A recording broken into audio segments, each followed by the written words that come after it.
Você já se perguntou como as antigas tradições ocultas influenciam o pensamento cristão?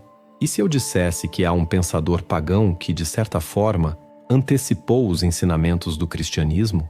Embora os primeiros escritores cristãos não costumavam buscar orientação em filósofos pagãos para construir sua teologia, focando em contestar as religiões tradicionais greco-romanas, Hermes Trismegisto surge como uma exceção notável. Ele é visto por muitos como um sábio lendário e, surpreendentemente, por alguns cristãos como um pensador que, séculos antes do advento de Cristo, já havia antecipado verdades centrais da teologia cristã. Um exemplo dessa perspectiva vem de Lactâncio, um autor cristão do século IV, que argumentava que Hermes Trismegisto reconhecia a unicidade de Deus, afirmava que os seres humanos foram criados à imagem divina e até acreditava que Deus tinha um filho. Para Lactâncio, Hermes falou tudo sobre Deus, o Pai, e muito sobre o Filho, o que está contido nos segredos divinos. Esse reconhecimento de um pensador pagão por um defensor do cristianismo levanta questões intrigantes, como Hermes Trismegisto, tão vinculado ao esoterismo e a tradições religiosas não cristãs, conseguiu atrair a admiração de críticos severos das crenças greco-romanas? O que exatamente ele ensinava para despertar esse fascínio? Quais mistérios ocultos Hermes teria descoberto que ecoam até hoje no esoterismo moderno? Para compreender isso, é preciso explorar o hermetismo, um sistema religioso e filosófico esotérico que combina elementos da filosofia grega, da religião egípcia, das religiões de mistério greco-romanas, do judaísmo, da alquimia e da astrologia. Esse entrelaçamento de ideias e crenças permanece um enigma que continua a intrigar estudiosos até os dias de hoje. A influência do hermetismo não se limitou apenas ao seu tempo. A filosofia hermética exerceu uma profunda influência sobre os estudiosos do mundo islâmico e, com o tempo, seus textos foram redescobertos pelos europeus durante o Renascimento. Traduzidos para o latim, esses escritos antigos possibilitaram que uma nova geração de cientistas, filósofos e teólogos na Europa tivesse acesso a um manancial de sabedoria. Grande parte do esoterismo ocidental moderno encontra suas raízes nos conceitos preservados nesses textos, que continuam a moldar a maneira como entendemos o oculto, a espiritualidade e a conexão com o divino. Mas afinal, o que é o hermetismo e por que essa tradição mística continua a ressoar na história religiosa e filosófica? Como uma figura mitológica poderia ter influenciado tanto o pensamento moderno?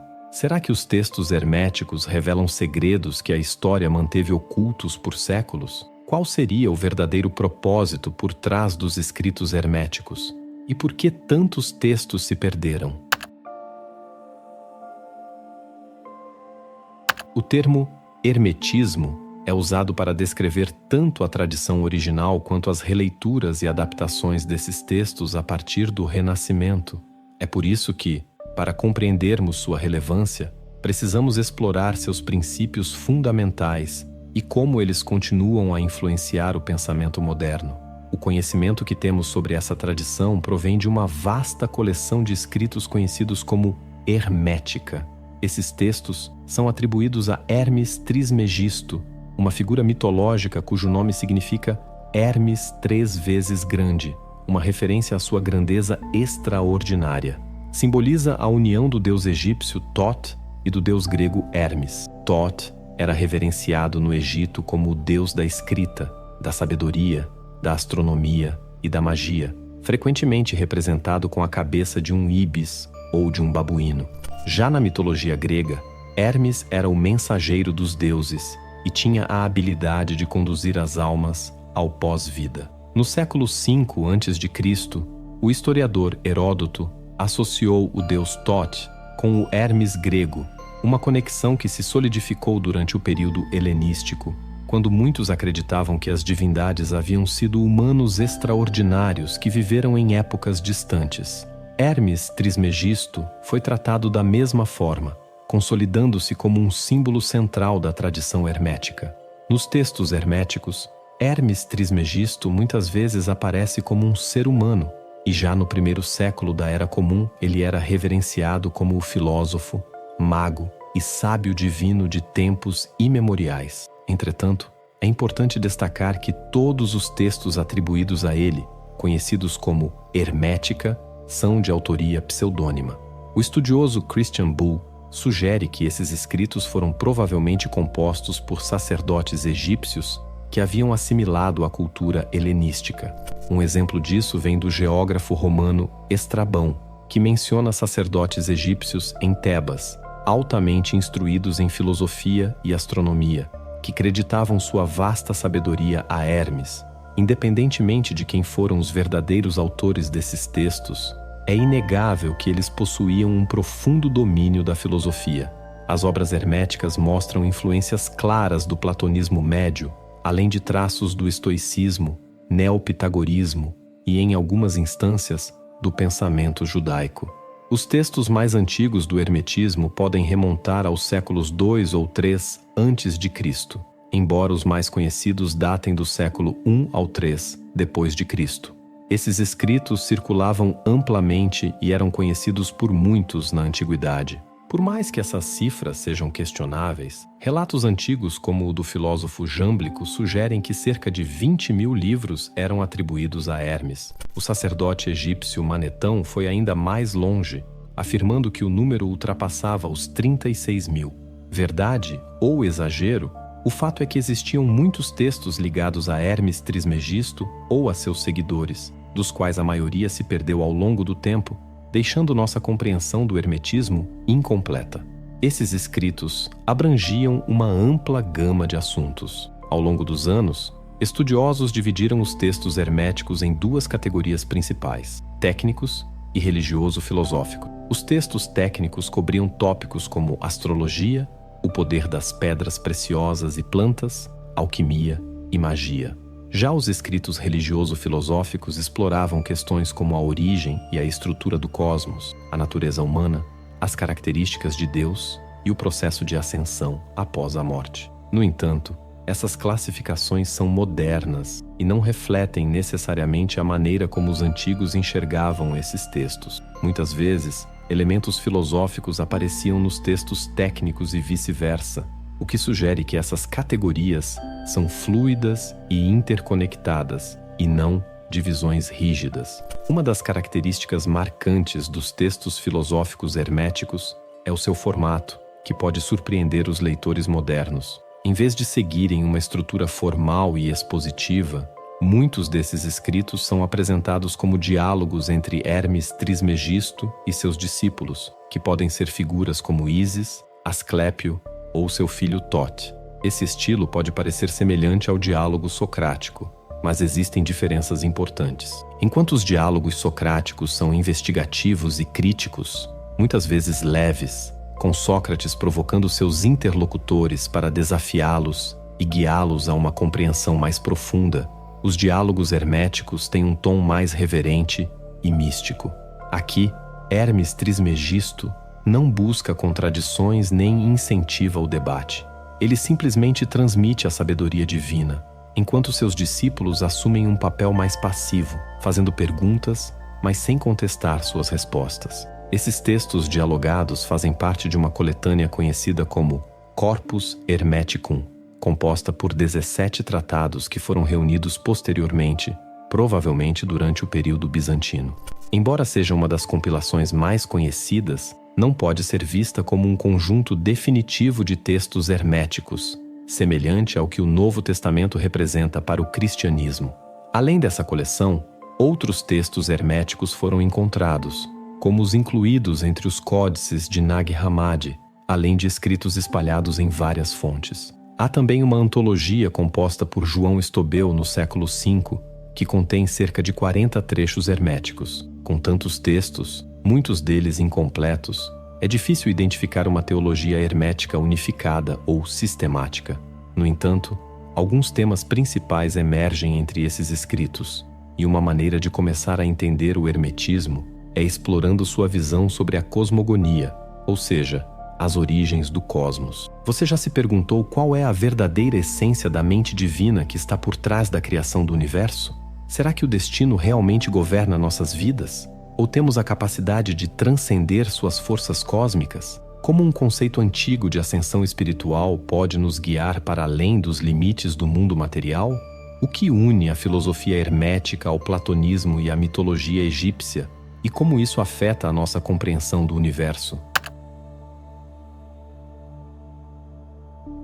Esse conceito é explorado principalmente em um diálogo conhecido como Poimandres, no qual Hermes Trismegisto conversa com um ser chamado Poimandres, que assume o papel de professor e parece representar uma manifestação de Deus. De acordo com esse texto, a essência de Deus é a mente, ou nous. A criação do universo se inicia com Deus, ou mais precisamente, com a primeira mente, que convoca seu filho, o Logos, à existência, juntamente com a segunda mente, referida como o artífice, ou demiurgo.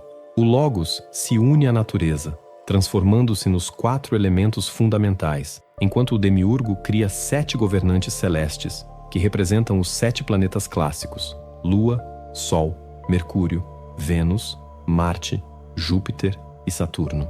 Esses planetas, por sua vez, colocam a criação em movimento, originando os seres vivos a partir dos elementos.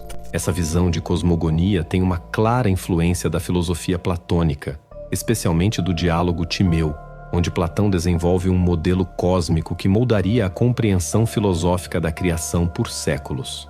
Nesse texto, Platão descreve o cosmos como uma grande esfera, com a Terra no centro, enquanto as estrelas e os 7 planetas giram ao redor em esferas concêntricas. Na visão platônica, esses planetas eram considerados divindades, e o cosmos estava repleto de almas e seres espirituais intermediários. Toda a criação era formada pelos 4 elementos primordiais: terra, ar, fogo e água. O responsável pela criação do mundo não era o Deus Supremo que existia além do cosmos, mas sim um ser divino secundário, o artífice ou demiurgo. Além disso, Platão descreve que a criação do cosmos envolvia a união de 2 forças opostas: a Ananke, que traz desordem e movimento, e Nous, que subjuga essa necessidade e a organiza com razão.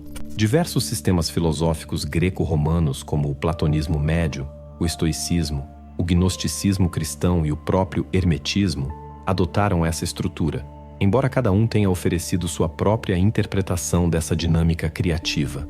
Nos textos herméticos, como o Poimandres, encontramos uma visão altamente transcendente de Deus, chamado de Pai.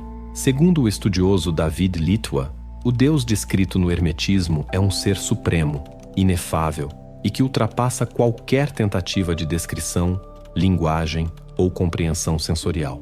Em outro texto hermético, Hermes para Asclépio, Hermes ensina a seu discípulo: Deus não é a mente, mas a causa da existência da mente.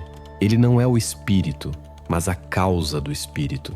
Ele não é a luz, mas a origem da luz. Embora haja variações na interpretação do conceito de Deus no hermetismo, o ponto central permanece claro: o Deus hermético é único, supremo e completamente transcendente.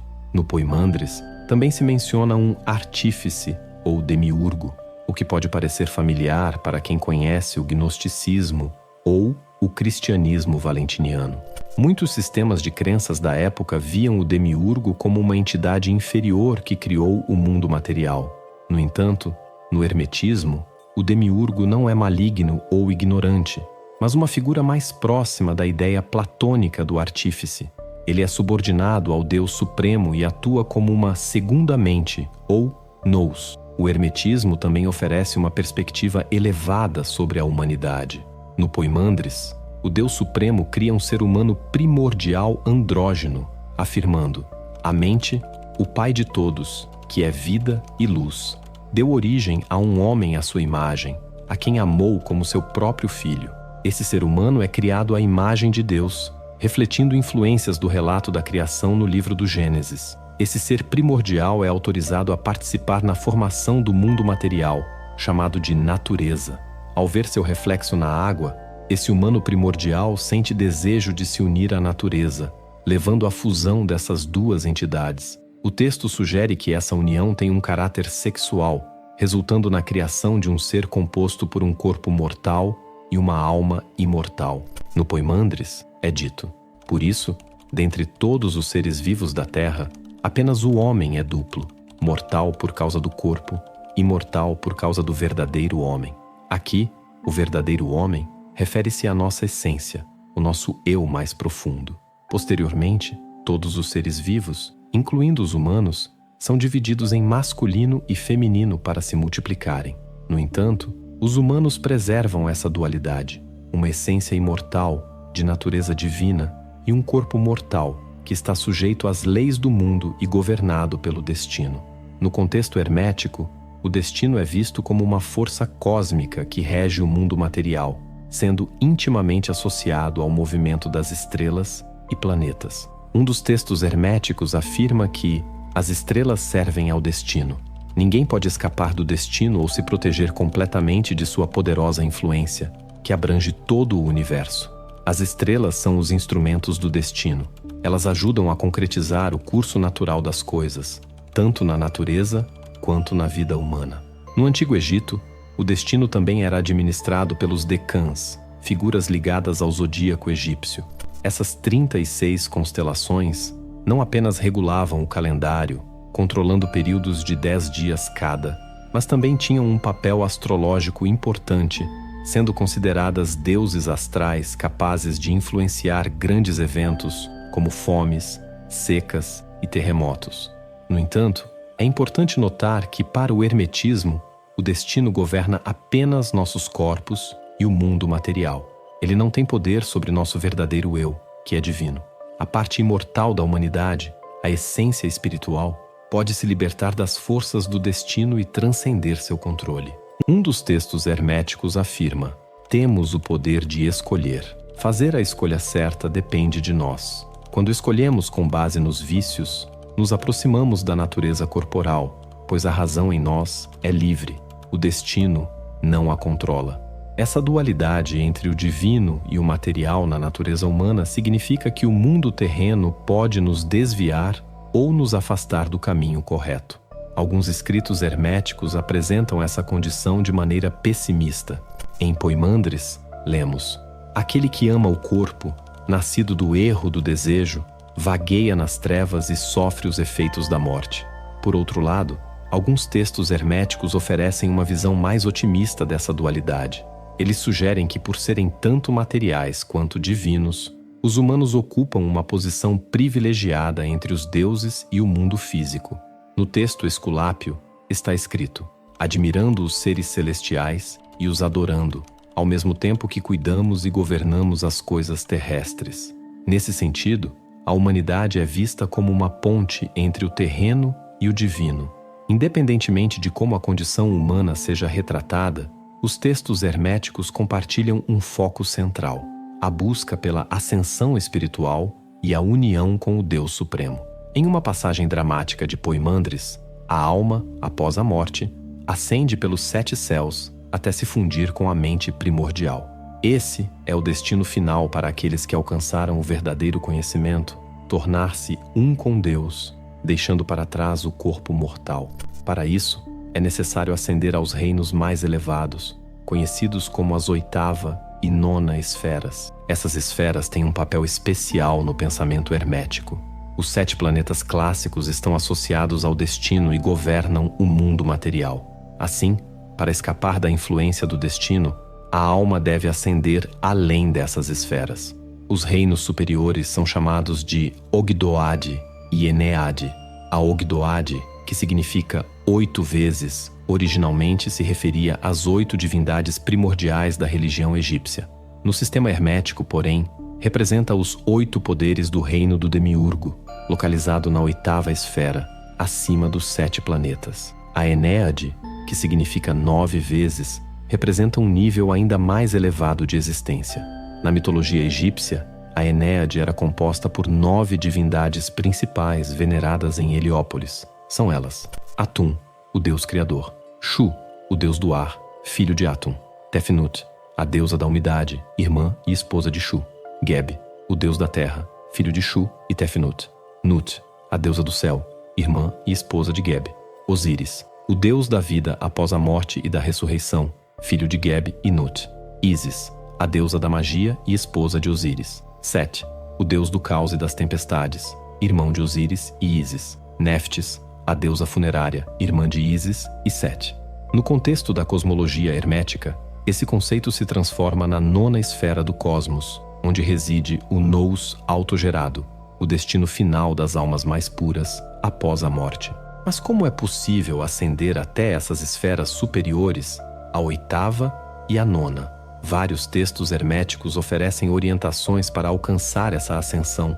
Essas práticas são frequentemente chamadas de caminho de Hermes pelos estudiosos. No entanto, é essencial ter cautela ao interpretar esse caminho como uma forma de culto religioso formal. Embora muitos textos herméticos tenham elementos iniciatórios, eles não descrevem uma iniciação em um culto específico, como os rituais dos seguidores de Ísis ou Mitra. Em vez disso, o caminho de Hermes representa uma jornada espiritual individual em busca da união com o divino. Você já se perguntou o que acontece com a alma após a morte? O hermetismo tem uma resposta intrigante sobre transmigração e renascimento. E se a sua alma não se libertar das correntes da matéria? Será que o conhecimento é realmente a chave para transcender o destino? E o que exatamente precisamos entender para alcançar a imortalidade espiritual? Como seria viver várias vidas, renascendo em diferentes corpos? O hermetismo provavelmente não se estruturava de forma tão organizada quanto algumas religiões. Podemos considerar seus textos iniciatórios, no sentido de que eles conduzem o leitor ou discípulo por uma jornada mística, levando a uma compreensão cada vez mais profunda. Essa busca pela imortalidade ou salvação não é destinada a todos, mas apenas a poucos eleitos. Alguns escritos herméticos fazem referência a algo semelhante à transmigração da alma, onde, após a morte, a alma renasce em outro corpo. As almas justas podem renascer como reis, filósofos ou pensadores ilustres, enquanto as almas dos ímpios acabam reencarnando como animais. Um texto hermético adverte: contudo, se vocês são trabalhadores de pecados maiores, não avançarão do corpo moldado quando o seu devido serviço for cumprido. Vocês não habitarão no céu, nem mesmo em corpos humanos. Vocês completarão o restante de suas vidas vagando nos corpos de bestas irracionais. Somente os mais justos podem ascender após a morte, um processo que pode exigir várias vidas. Outro texto reflete essa ideia. Você vê quantos corpos devemos atravessar, meu filho? Quantas tropas de demônios, conexões cósmicas e circuitos estelares para apressar a jornada em direção ao único e verdadeiro. Para os iniciados que se mostram dignos e justos o suficiente, isso significa se libertar do controle do destino e adquirir o conhecimento necessário para passar além das esferas planetárias. O ponto de partida dessa jornada parece ser a gnose, ou o conhecimento, especialmente o autoconhecimento. É necessário obter uma compreensão profunda da própria natureza divina.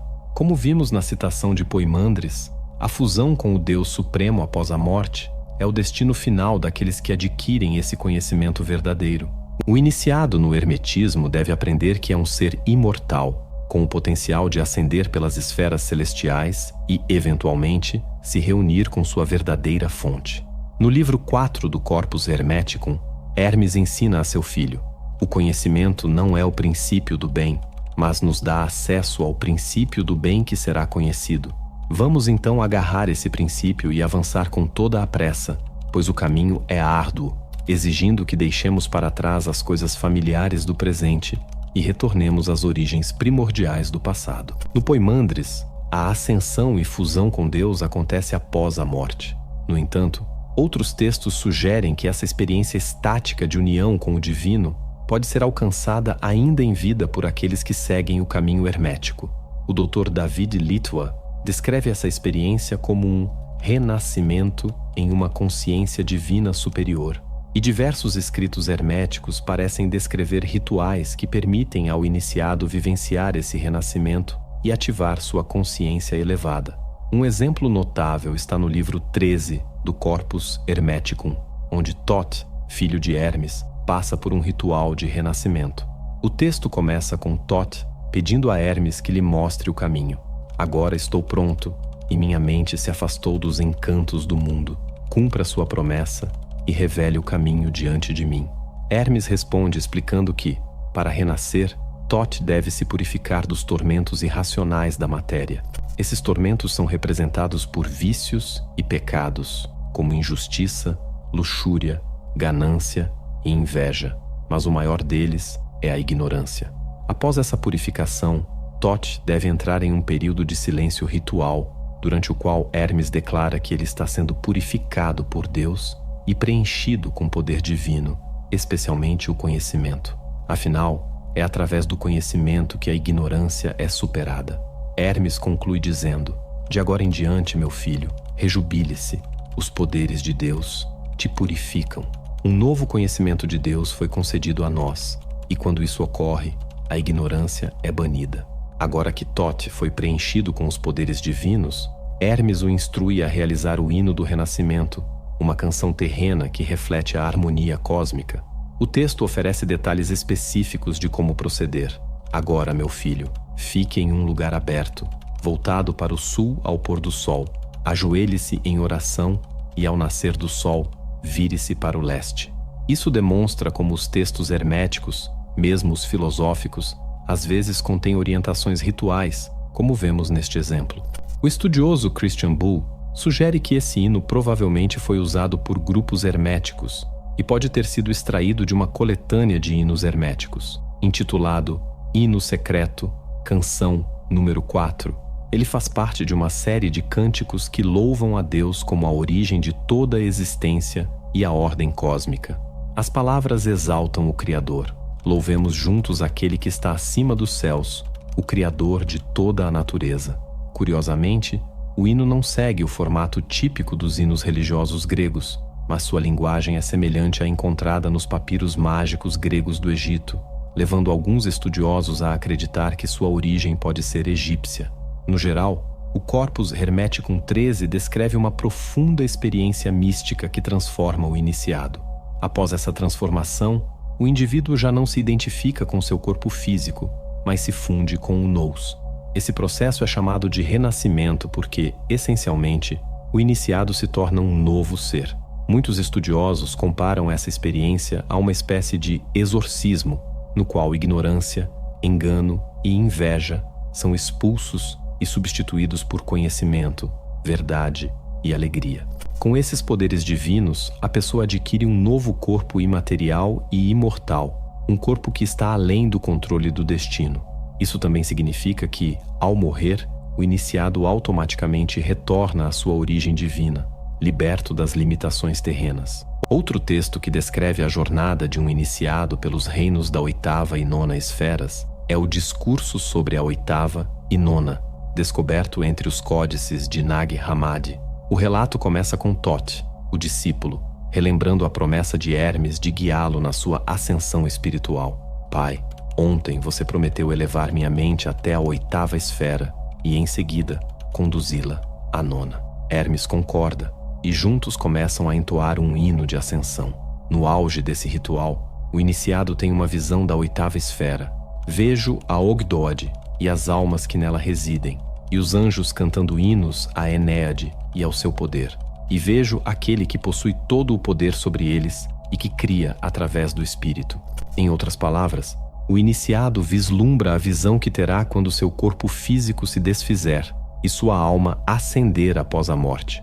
Esses dois textos revelam que os praticantes herméticos estavam profundamente focados em um processo de transformação interior e renascimento espiritual, buscando a união da alma com Deus após a morte. No entanto, ambos os escritos deixam claro que essa união estática com o divino não precisava ser reservada para o pós-vida, mas poderia ser alcançada ainda em vida, por meio de uma purificação pessoal e rituais sagrados. O fato de esses dois textos mencionarem hinos específicos nos leva a refletir sobre a natureza da prática hermética.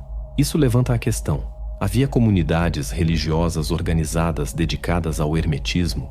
Existiam grupos que se identificavam como hermetistas, que frequentavam locais sagrados e realizavam rituais de renascimento? Para abordar essa pergunta, é útil considerar o que entendemos por uma comunidade religiosa. Uma visão clássica poderia ser a de uma igreja cristã na antiguidade tardia no Egito. Ser cristão, nessa época, significava adotar uma identidade social bem definida. As comunidades cristãs se reuniam em edifícios específicos, como basílicas, sob a liderança de figuras religiosas reconhecidas, como padres ou monges. Eles compartilhavam uma narrativa comum sobre a vida, morte e ressurreição de Jesus e participavam de rituais coletivos, como o batismo e a Eucaristia. Essa estrutura clara proporcionava um forte senso de identidade e pertencimento, o que facilitava a identificação da religião cristã como um grupo organizado. Por outro lado, podemos imaginar uma estrutura menos rígida, algo mais parecido com um círculo filosófico ou uma sociedade de leitura, onde indivíduos se reuniam por interesse comum em certos textos e ideias, sem que houvesse uma liderança formal ou rituais estritamente estabelecidos.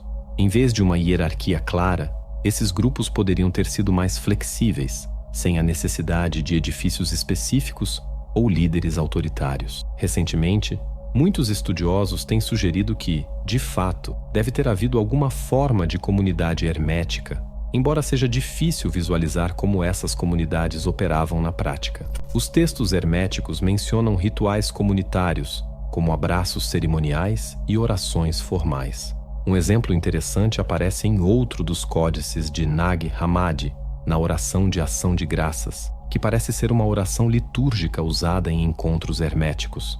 A oração começa com a frase: "Esta é a oração que eles disseram", sugerindo a presença de um grupo real, e segue com uma mensagem de gratidão ao Deus Supremo. "Nós te damos graças, e toda a alma e coração se elevam até ti, honrado com o nome de Deus, e louvado como Pai." Essa estrutura mais informal e espiritual sugere que, embora o hermetismo não fosse uma religião institucionalizada no sentido tradicional, ele provavelmente reunia pequenos grupos de adeptos que compartilhavam rituais e práticas místicas. A oração hermética reflete ideias centrais do hermetismo, como a crença de que os seres humanos possuem uma centelha divina e podem se conectar à mente divina, permitindo-lhes alcançar verdades superiores. Nós nos alegramos por termos sido iluminados pelo seu conhecimento.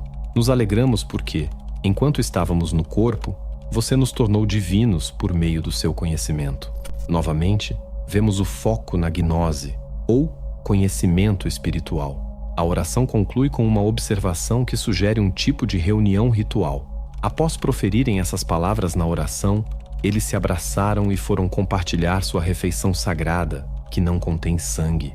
Isso parece indicar uma refeição sacramental vegetariana, um conceito também abordado no texto hermético Asclépio, onde é dito: "Buscando essas coisas, nos voltamos para uma refeição pura, sem carne de animais." Embora seja difícil afirmar que essa oração acontecia em um contexto litúrgico formal, como em uma igreja hermética, podemos imaginar algo mais flexível, como uma fraternidade, uma loja maçônica ou uma escola filosófica.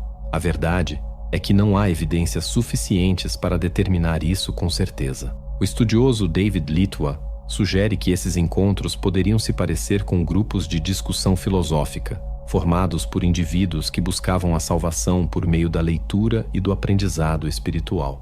Christian Bull, por outro lado, propõe que esses rituais podem ter envolvido sacerdotes egípcios e grupos associados a templos egípcios, que desempenhavam um papel importante no Egito romano.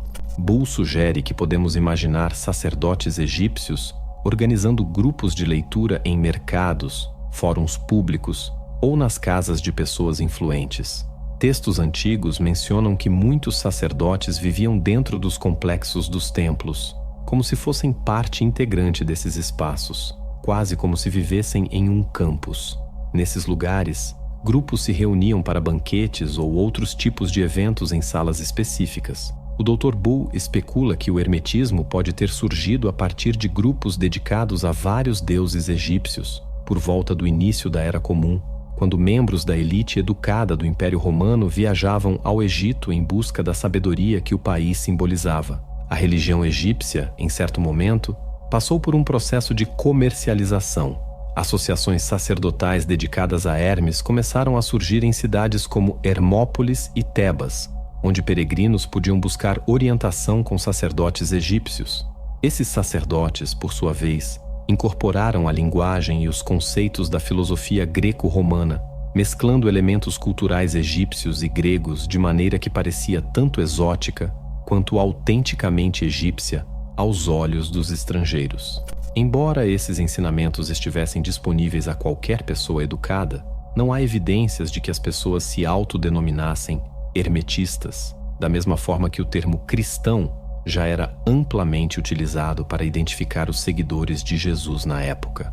Entretanto, é possível que existissem grupos informais de pessoas que liam esses textos, compartilhavam uma visão de mundo hermética e participavam de rituais, como a oração de ação de graças. Esses textos refletiam, em grande parte, as ideias de estudiosos e filósofos, aqueles que possuíam um alto grau de instrução e especulavam sobre a natureza do cosmos e de Deus. Portanto, quando lemos textos como o Poimandres, fica a dúvida: estamos capturando uma visão de mundo compartilhada por muitos ou simplesmente mergulhando no pensamento de um único filósofo erudito?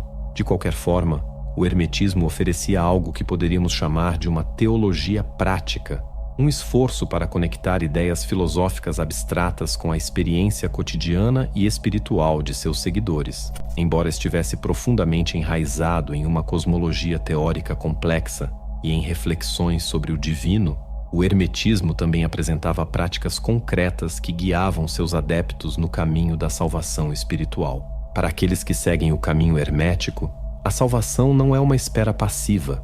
Ela exige uma busca ativa por meio do afastamento do mundo material, do renascimento espiritual e da união mística com o Deus Supremo. A ideia central de que a humanidade possui uma natureza dual, uma parte física e outra divina, impõe uma responsabilidade ética clara. É nosso dever governar corpo e mente de forma adequada. Assim, somos orientados pelos ensinamentos herméticos a transcender os desejos terrenos e as distrações mundanas, libertando-nos da influência do destino. Assim, o hermetismo não se limita a oferecer uma visão sobre a estrutura do cosmos, mas também propõe um guia para viver uma vida justa, em sintonia com o divino. Ao seguir esse caminho, os adeptos eram incentivados a buscar um equilíbrio entre o mundo material e o espiritual, permitindo que sua essência divina prevalecesse. Que jornada extraordinária acabamos de viver juntos, desde os mistérios ocultos do passado até as profundezas do hermetismo.